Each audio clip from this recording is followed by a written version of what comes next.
Welcome to Between Two Speakers. I'm Randy Ford. I'm a writer and storytelling strategist. You can find me at firststorystrategies.com. And hi, everyone. I'm Marianna. I'm a professional public speaking coach, and I'm a professor of communications and business and professional speaking at Loyola University in Chicago. And today, it's the end of 2020, and Randy and I are wrapping up 2020 with our top 3 takeaways from the series Between Two Speakers and what we learned from other speakers. So I'm going to kick us off and share my top 3 takeaways from our guest speakers this year. And Randy, I'm going to start with my number one is our talk with Michael Longi about how to look your best on Zoom. Something I have always struggled with as someone who wears glasses and cannot wear contacts. I have always had trouble lighting myself on Zoom. And you can see I've got curtains behind me. When they're shut, the room goes dark. I have an overhead light that's built into the room. But sometimes it was shadowy, or sometimes you couldn't see my eyes.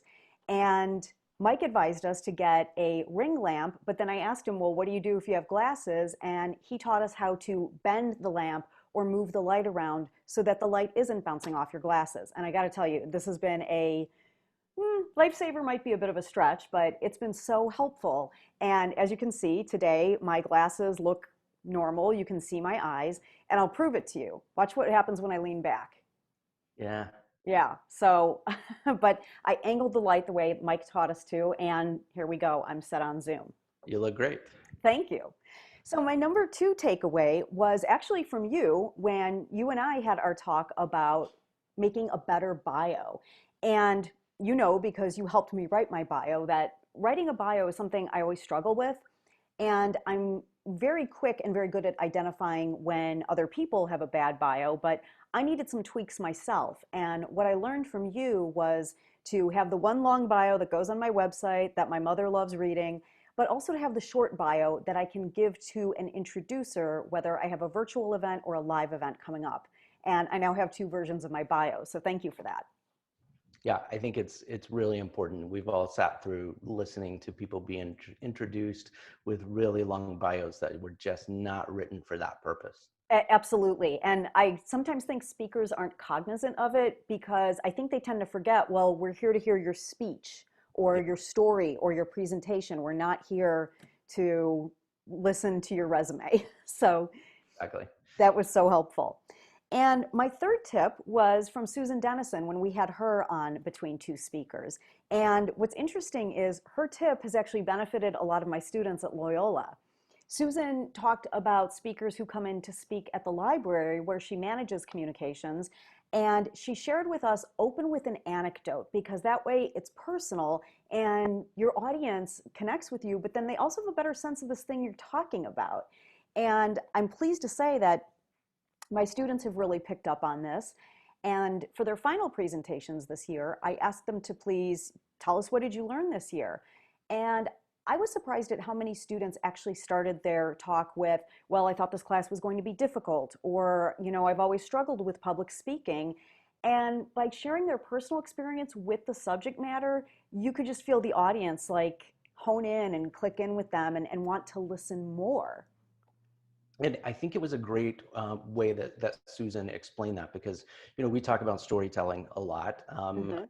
And I think people overthink what that can mean. It can be something as simple as just opening up and sharing something personal about yourself in that manner. And it's great that your students picked up on that and started doing it. Yeah, absolutely. And something else I want to say to kind of footnote that, but also build on what my students did.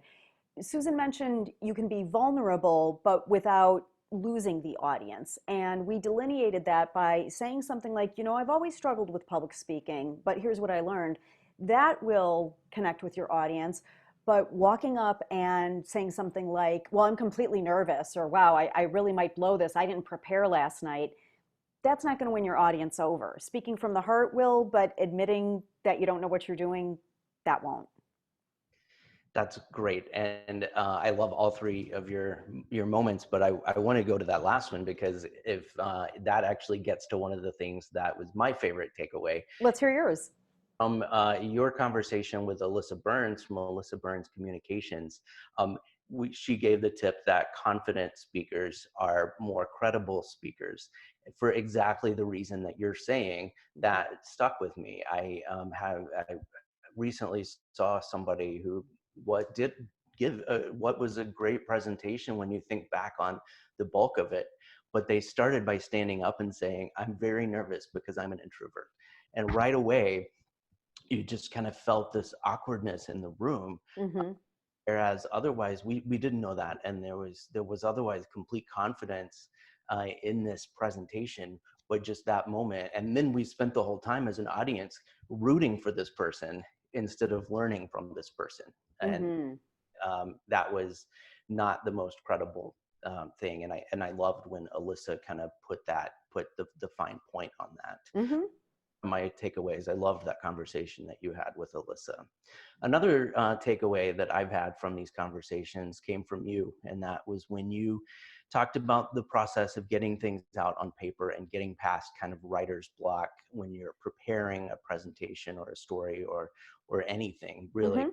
And that's your tip to barf it out, or I've heard you say, show up and throw up. Absolutely.